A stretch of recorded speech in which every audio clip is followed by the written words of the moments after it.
تمہارے پاس جو چیز بھی آئے اس کا ایک حصہ ان لوگوں کے لیے خاص کر دو، کیونکہ قرآن میں ہے وَفِي أَمْوَالِهِمْ حَقٌّ لِلسَّائِلِ وَالْمَحْرُومِ۔ غریب لوگ قیامت کے دن مقدمہ کریں گے، مولا ہم کو تو نے کیوں نہیں دیا مال، ہم کو مال نہیں دیا، ہمارے پاس اتنے اسباب نہیں تھے۔ رب تعالیٰ فرمائے گا تمہارا مال بھی دیا تھا امیروں کے پاس، تو غریب کہیں گے انہوں نے تو ہمیں نہیں دیا، ان کے پاس میں نے تمہارا حق رکھا تھا، تو کہیں گے ہمارا حق تو انہوں نے دیا ہی نہیں زندگی بھر، وہ خود کھاتے رہے۔ اس بات پر ان امیروں کی پکڑ ہوگی، میں نے تمہیں جو مال دیا تھا وہ سب تمہارے عیش کے لیے نہیں، مانگنے والے اور محروم لوگوں کا حق بھی میں نے تمہارے مال میں رکھا تھا، تم یہ سمجھتے رہ گئے کہ سارا مال ہمارا ہے، کیوں دیں گے ہم دوسروں کو؟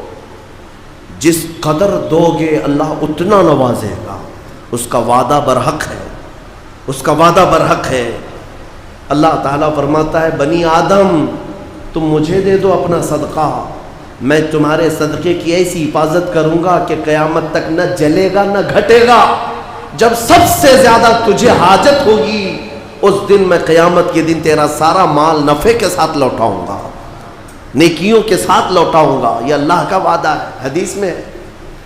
لیکن یہاں لوگوں کو ایسا لگتا ہے کہ ہم کچھ دے دیں گے تو گھٹ جائے گا۔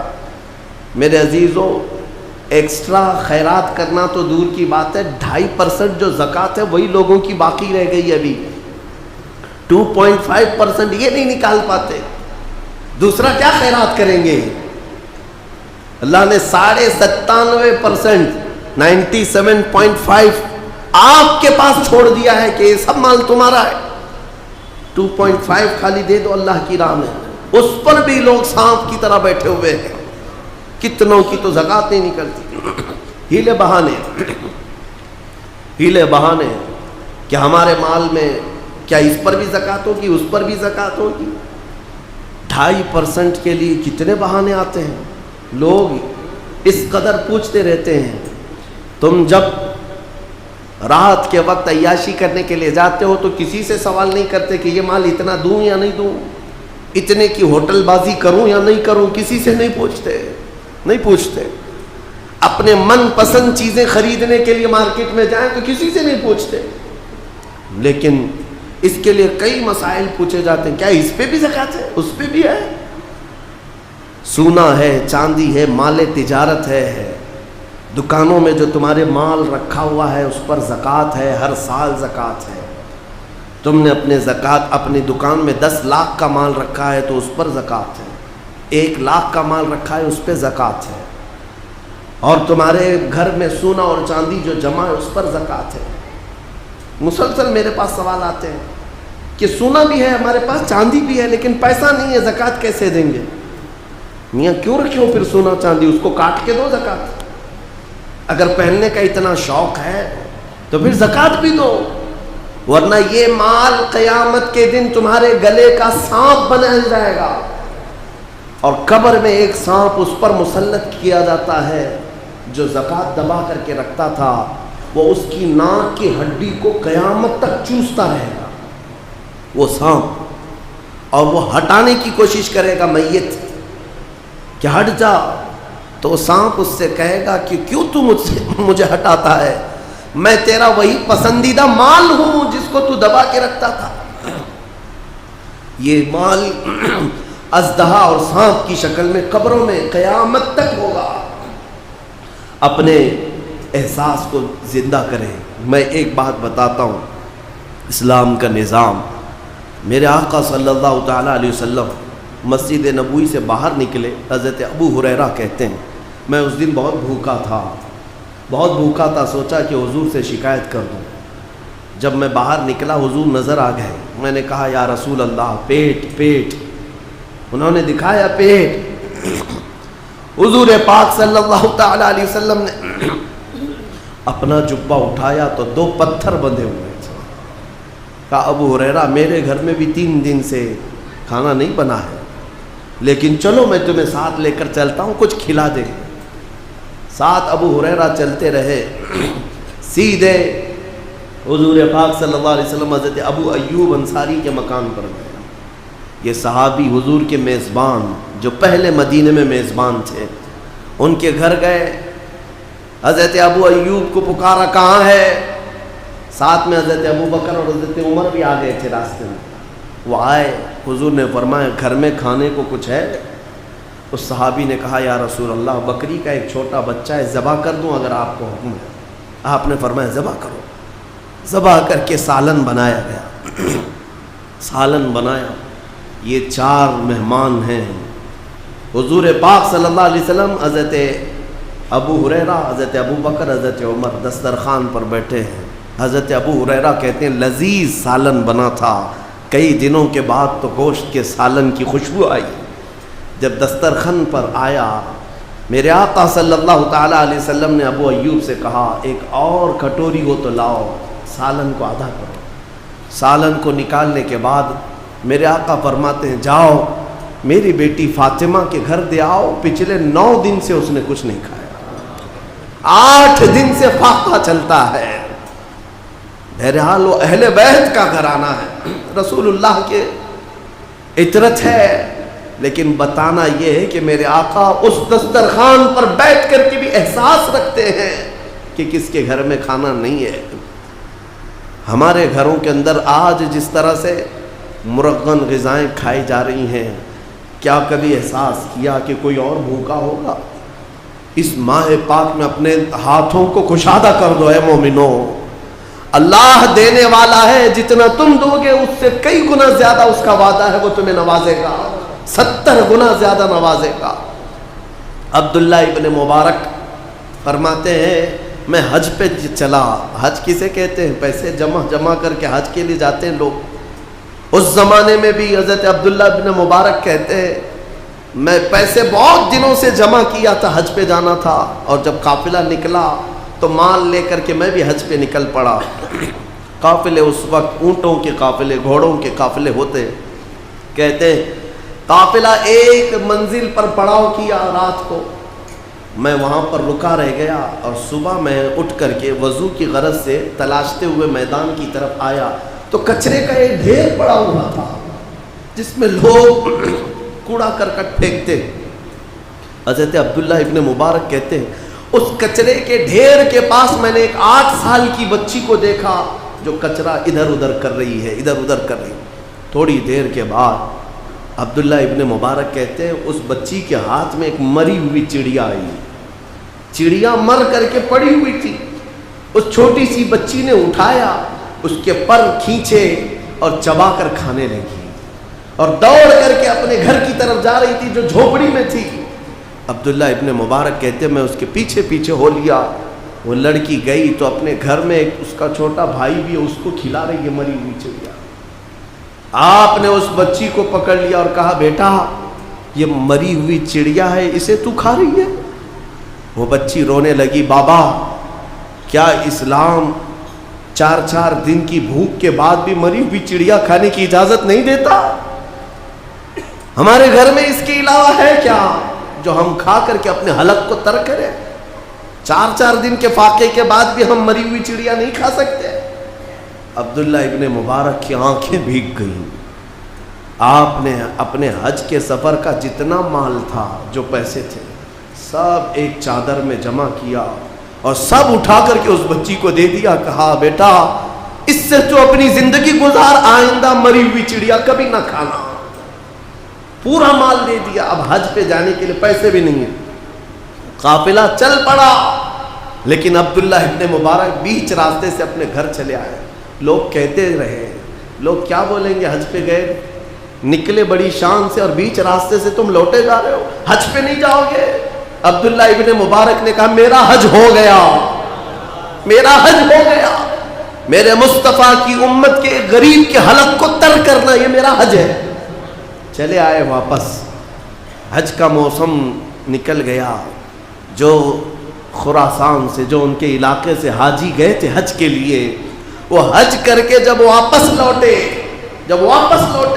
تو لوگ پوچھ رہے تھے حاجی صاحب کیسا رہا حج؟ تو ہر کوئی کہہ رہا تھا ہمارے حج کا کیا کہنا، ہم عرفات میں عبداللہ ابن مبارک کے ساتھ دعا کر رہے تھے، مینا میں عبداللہ ابن مبارک کے ساتھ کنکریاں ماری ہیں، ہم طواف کعبہ میں عبداللہ ابن مبارک کے ساتھ تھے، ہر حاجی کہہ رہا ہے ہم عبداللہ ابن مبارک کے ساتھ تھے، جبکہ گاؤں والے دیکھ رہے ہیں کہ عبداللہ ابن مبارک تو یہی موجود تھے، یہی موجود تھے۔ لوگ جا کر کے پوچھتے ہیں یہ کیا ماجرا ہے؟ ہر کوئی کہہ رہا ہے کہ آپ کے ساتھ حج کیے، ہم تو آپ کو یہاں دیکھ رہے ہیں۔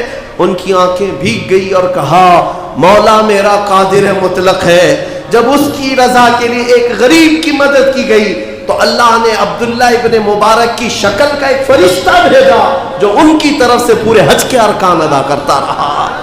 میرے عزیزوں، یہ اسلام ہے جو احساس ہے، احساس۔ ہمارے پاس جینے کے لیے جتنا سامان ہے وہ بہت ہے، اللہ نے ہماری حیثیت سے زیادہ ہمیں دیا ہے۔ حقیقت ہے ہمارے گناہوں کے باوجود مال میں مولا نے ہمیں کمی نہیں کیا۔ تم میں سے کتنے ہیں ایسے جو رات کو بھوکے سوتے ہیں؟ کون ہے جو ننگا گھومتا ہے؟ جس کے پاس کپڑے نہ ہو، جس کے پاس کھانے کی چیزیں نہیں ہو، سب خوشحال ہے، سب خوشحال ہے۔ لیکن کچھ علاقے ایسے ہیں میرے عزیزوں جہاں آج بھی خوشحالی نام کی کوئی چیز ہی نہیں آئی، کوئی چیز نہیں آئی۔ میں کہتا ہوں ان تک پہنچو، احساس، احساس تمہارے اندر رہے، اور اللہ رب العزت اس ہاتھ کو پسند کرتا ہے جو بنی آدم کی اعانت کے لیے اٹھتا ہے۔ فرمایا میرے آقا صلی اللہ علیہ وسلم نے واللہ فی عون العبد ما کان العبد فی عون اخیہ، جب تک انسان اپنے بھائی کی مدد میں لگا رہتا ہے اللہ اس بندے کی مدد میں لگا رہتا ہے، اللہ تمہاری مدد میں رہے گا۔ تو ایک نظام ہونا چاہیے۔ حضور حجت الاسلام نے اعلیٰ حضرت کے بڑے شہزادے ایک نظام پیش کیا تھا، آج سے تقریباً 100 سال پہلے انہوں نے ایک نظام پیش کیا تھا، ہر علاقے میں بیت المال کا سسٹم ہو یا ایک چھوٹی بینک بنائی جائے بنا سودی، بغیر انٹرسٹ کے، مسلمان اپنی تھوڑی تھوڑی رقم اس میں جمع کرتے رہیں، اور پورے محلے کا سروے کیا جائے کون لوگ ایسے ہیں جن کی ہاں ضرورت ہے، غربت ہے، ان لوگوں کی اعانت کی جائے اور بھیک مانگنے سے اپنی قوم کو بچایا جائے۔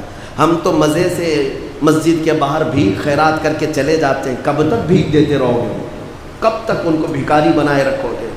یہ برقع پوش خواتین آتی ہیں، میں یہ نہیں جانتا کہ سب کس طرح کی ہیں، لیکن کبھی کبھار درد ہوتا ہے، میری بہن وہاں کھڑی ہے، ہماری ماں وہاں کھڑی ہے، امت کی غیور بیٹیاں اگر برقعے میں آ کر ہاتھ پھیلا رہی ہیں تو کیا یہ آر کی بات نہیں ہے ہمارے لیے؟ کیا یہ ہمارے لیے احساس کی بات نہیں ہے؟ پتہ کرو یہ تنظیمیں کس لیے، یہ کن گھروں سے آتی ہیں، ان گھروں تک پہنچو اور ان سے کہو آئندہ بھیک نہ مانگو، ہم تمہارا گھر چلاتے ہیں۔ الحمدللہ ہم نے ممبئی کی سرزمین پر کچھ نوجوانوں کو کھڑا کیا تھا، آج بھی وہ کئی بیواؤں کے گھر چلا رہے ہیں الحمدللہ، اور ان سے وعدہ لیا ہے کہ تم بھیک نہیں مانگو گی، جب تک ضرورت ہو تمہارے گھر کا راشن پہنچ جایا کرے گا، لیکن بھیک نہ مانگو۔ یہ ہمارے لیے آر ہے، ہمارے لیے آر کی بات ہے۔ عزیزان گرامی، رمضان المبارک کا یہ مبارک مہینہ احساس کے لیے آیا ہے، احساس۔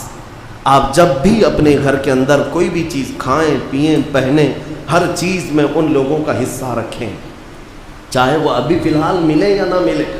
آپ کہیں کہ ہمارے محلے میں تو کوئی غریب ہے ہی نہیں، اسلام صرف تمہیں خالی محلے کی بات نہیں کرتا، پورے عالم کی بات کرتا ہے۔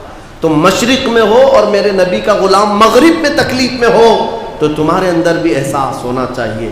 میرے آقا کا فرمان ہے تمہارے پاؤں میں، تمہارے تلوے میں اگر کانٹا بھی چبھ جائے، حضور فرماتے ہیں اس کے درد کا احساس مجھے بھی ہوتا ہے۔ جو رسول اپنے امتیوں کے کانٹے کے چبھنے کے درد کا احساس رکھتے ہو، آج امت ایسی کیسی بے حس ہو گئی ہے، کون کن حالتوں میں ہے آج کچھ نہیں کہا جاتا۔ میں آج مولا کریم کی بارگاہ میں ہاتھ پھیلا کر دعا کروں گا۔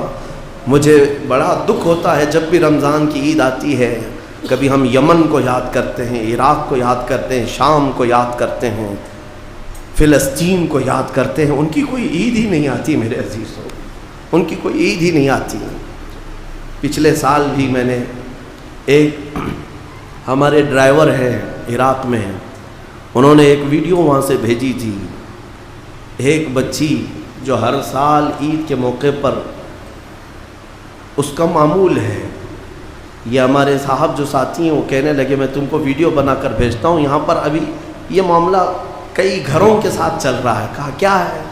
کہا بچیاں گھر سے نکلتی ہیں عید کے دن، نہ وہ کپڑے پہنتی ہیں نہ ہی عید، بلکہ سیدھے قبرستان میں اپنے باپ کی قبر کے پاس بیٹھتی ہیں۔ صبح سے شام ہوتی ہے، وہ پکارتی رہتی ہیں کہ بابا جان ہمیں کوئی کپڑے آج نہیں پہنائے گا، تم جا چکے ہو۔ یہ وہ جوان لوگ جو شہید ہوئے ہیں ان کی بات کر رہا ہوں۔ ایک پورا کا پورا میدان قبرستان ہے وہاں پر۔ چند سالوں پہلے جہاں بچے کھیلتے تھے فٹ بال، آج وہ میدان پورا قبروں سے بھرا ہوا ہے۔ وہاں بچیاں پکارتی رہتی ہیں عید کے دن، دل پسیج جاتا ہے، کلیجہ منہ کو آتا ہے۔ ہم کس انداز سے آج امت کی خیر خواہی کی بات کرتے ہیں، درد کا احساس ہمیں بھی ہونا چاہیے۔ میرے آقا صلی اللہ تعالیٰ علیہ وسلم جو رات رات ہم غریبوں کے لیے رویا کرتے تھے، آج ان کی امت کے درد کا احساس ہم کیوں نہیں کرتے؟ میرے عزیزو، اپنے جینے میں، اپنے کھانے پینے میں ان لوگوں کا احساس رکھو۔ اچھا پہنو، اللہ نے اگر دیا ہے اچھا پہنو، اچھا کھاؤ، میں اس کا مخالف نہیں، اچھا کھاؤ، اچھا پہنو، اچھے سے رہو، لیکن اللہ نے جو تمہیں مال دیا اس میں ان کا احساس رکھو، اللہ راضی ہو جائے گا، میرے مصطفیٰ راضی ہو جائیں گے۔ اور تم نے زندگی بھر اگر ان کا احساس ہی نہیں کیا تو حضور کی بارگاہ میں قیامت کے دن جواب دینا ہوگا۔ جب حضور تمہیں پکڑ کر پوچھے قیامت کے دن، تو اپنے گھر میں عیش کی روٹیاں اڑ رہا تھا، میرے محبوب یمن اور شام کی بچیاں مردہ کھا رہی تھیں، وہ چمڑے کھانے پر مجبور تھی۔ میرے عزیزو، آج ہماری جتنی استطاعت ہے ہم ان کی مدد کی کوشش کرتے ہیں جہاں سے ہو سکتا ہے۔ میں یہ اس کا اظہار آپ کے سامنے نہیں کر رہا، لیکن الحمدللہ جو استطاعت ہوتی ہے ہم اپنی جانب سے کرتے ہیں۔ لیکن میں امت کو آج یہ میسج دیتا ہوں، کاش اگر سب اس بات پر جمع ہو جائیں، ہماری خوشی اسی بات پر ہے جس بات پر مدینے کے تاجدار خوش ہو جائیں۔ ہماری خوشی اس بات پر نہیں کہ گھر میں مرغا بن گیا، بکرا بن گیا، ہماری خوشی اس بات پر ہے کہ آمنہ کا لال مسکرا دیا، یہ میری خوشی ہے۔ میرے آقا صلی اللہ علیہ وسلم کی خوشی اس بات پر ہے۔ جبرائیل امین بھی جانتے تھے نبی اگر کسی بات پر خوش ہوتے تھے تو ان کی امت کی بات پر خوش ہوتے تھے۔ حضور کو اگر کوئی راضی کرنا چاہتا، کس بات پر راضی کرتے معلوم ہے؟ حضور کو اگر کوئی کہتا کہ ہم عبادت کریں گے، فلاں کریں گے، ان باتوں پر نہیں، حضور کو اگر کوئی راضی کرنا چاہتا تو ان کی امت کی بات کرتا، میرے آقا راضی ہو جاتے۔ حضور کو اس قدر احساس تھا اپنی امت کا۔ اللہ کریم ہم سب کو ان غربا و مساکین کی خیر خواہی کرنے اور ان کی اعانت کرنے کی توفیق عطا فرمائے۔ مولا، آج تیرے دربار میں ہاتھ پھیلاتا ہوں، تو نے ہمیں آزادی کی زندگی دی، ہماری حیثیت سے زیادہ تو ہمیں کھلا رہا ہے، پلا رہا ہے۔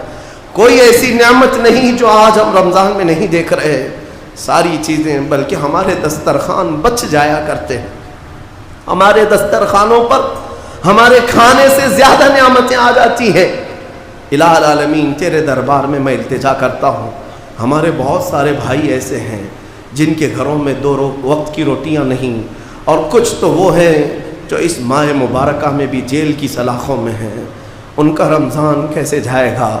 ان کی افطاریاں، ان کی سحریاں، اے قادر مطلق جو بے قصور تیرے حبیب کی امت مقید ہے، ان کو آزادی عطا کر دے، ان کے حلق کو نرم فرما دے۔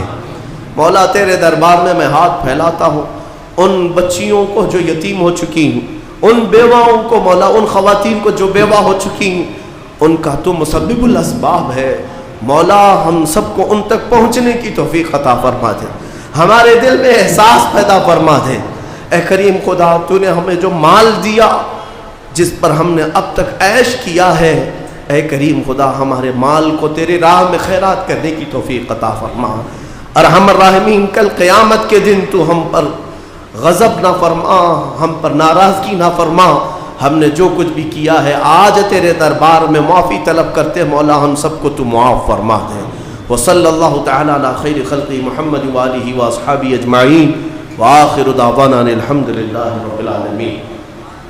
آج آپ کے ہاشمی مسجد کے امام، خطیب و امام صاحب حضرت قاری چاند رضا صاحب قبلہ، انہوں نے مجھ سے حکماً یہ کہا بھی ہے کہ آپ کا ادارہ ہے دھارواڑ میں، آپ ایک مدرسہ چلاتے ہیں، باوجود میں آپ سے ایک اعلان کرتا ہوں آج، جو میرے سننے والے، میرا جو آج چہرہ ہے دنیا دیکھ رہی ہے، لاکھوں لوگ دور دراز سے دیکھتے ہیں اور وہ اپنے اپنے دماغ میں میری امیج ایک الگ بنائے ہوئے ہیں کہ مفتی صاحب ہیں، ان کے بہت سارے لوگ ہوں گے، ان کی بڑی تنظیم ہوگی، ان کے پاس بڑے اسباب ہوں گے۔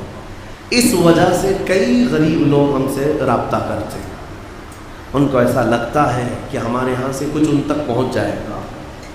کبھی کبھار مجھے شدت سے احساس ہوتا ہے کہ ہم ان کی استطاعت، ان کی کما حقوں مدد نہیں کر پاتے، تو لہٰذا میں یہ نہیں کہہ رہا کہ مجھے آپ چندہ دے دیں، میں یہ ضرور کہنا چاہوں گا آپ میں سے کوئی اہل خیر ایسے ہوں جو براہ راست ان تک مدد کرتے ہوں، صرف اور صرف اپنے نام یا مجھے کانٹیکٹ دے دیں، مجھے کوئی پیسہ نہ دے۔ کبھی ایسے جو دور دراز سے، اڑیسہ سے، بنگال سے، جھارکھنڈ سے، اتر پردیش سے ایسے لوگ ہیں جو بڑی امید لگا کر کے، وہ صرف اور صرف ہماری ایک شہرت کی وجہ سے، ایک بڑا چہرہ ہے، ان کے پاس بہت اسباب ہوں گے، یہ سوچ کر کے ہم تک رابطہ کرتے ہیں، ورنہ ہم جانتے ہیں کہ ہم کیا ہیں۔ اللہ تبارک و تعالیٰ نے ہمیں زندگی اچھی دی ہے، لیکن میرے عزیزوں ان تک کبھی کبھار نہ پہنچنے کا مجھے بھی احساس ہوتا ہے، ان کی کما حقوں مدد نہ کرنے کا مجھے بھی احساس ہوتا ہے۔ اللہ تعالیٰ نے ان کے ذہن میں یہ بات رکھی، یہ بھی میرے لیے اعزاز ہے کہ مولا نے ہمارا چہرہ لوگوں کے درمیان اس طرح رکھا کہ لوگ مدد کے لیے یاد تو کرتے ہیں، لہذا مدد کرنے والے لوگ براہ راست، میں ان کا نمبر آپ کو دے دوں، آپ ان کے سے رابطہ کر کے ان تک براہ راست اپنی مدد پہنچا دیں، تاکہ میں بھی بیچ میں کوئی آپ کے رازدار نہ رہوں، آپ کا اور غریب کا معاملہ رہے اور مولا کریم آپ دونوں کے درمیان اجر عطا کرنے والا ہو۔ لہٰذا اس اعلان کو بھی سن لیں اور انشاءاللہ العزیز ایک نظام قائم ہو جائے گا، ان غریبوں تک حقیقی لوگ پہنچ جائیں گے، ورنہ ہوتا کیا ہے، ایک ہی جگہ زکوٰۃ جمع ہوتی ہے، جام ہوتی چلی جاتی ہے، یہ سسٹم نہ رہے۔ اللہ کریم ہم سب کو امت کا درد رکھنے کی توفیق عطا فرمائے۔ السلام علیکم۔